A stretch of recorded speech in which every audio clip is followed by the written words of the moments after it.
Inaalam naman ng Bureau of Fire Protection of BFP kung sino ang dapat managot sa malawakang sunog na sumiklab kahapon sa Barangay Apolonio Samson, Quezon City.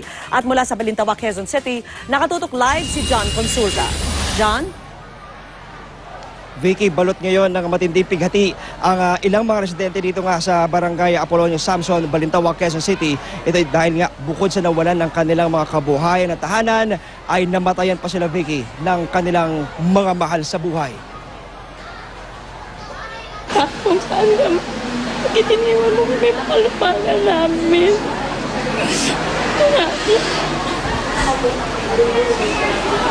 Patong-patong na dagok ang inabot ng pamilya Romano. Natupok na ang kanilang bahay. Namatay pa ang kanilang padre de pamilya na si Tirso Sueno Romano. Gagawin kong lahat ng mga pag-ate para maayos mga anak niya. Halos maabo naman ang labi ng 56 na taong gulang na si Arnold Tusi na natagpo ang wala ng ulo sa ikalawang palapag ng kanilang bahay. Masakit bilang kapatid. Palibing sana kung maaari. Dahil wala naman akong hanap buhay na ano. Wala na. Simot lahat.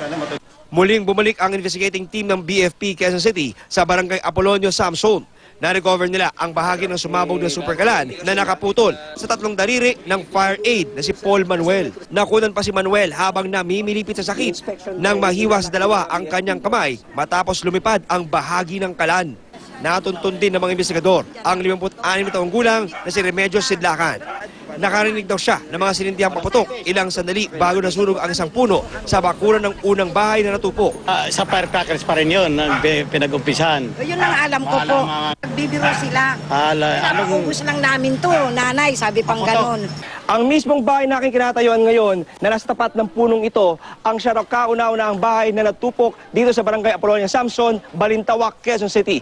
Pakay ngayon ng mga investigador ng Bureau of Fire Protection na tapusin agad ang kanilang investigasyon para malaman kung meron dapat managot sa nangyaring trahedya. Tuloy-tuloy po tayo nagsumikap na hanap ng mga ebidensya o mga testimonya ng dito sa site para ang ating pag-imbestiga ay mapunta na sa kung ano man ang cause ng sunog na ito. Napanlulumo ang itsura ng mga bahayang natupok ng tinatayang 2,000 pamilya. Sa lawak ng sunog, 2 barangay ang naapektuhan. Pagsikat ng araw, tuloy ang paghahakot ng gamit ng pwede pang pakinabangan ng mga nasunugan. Ang iba, maglalagay raw muna ng lona para may masilungan.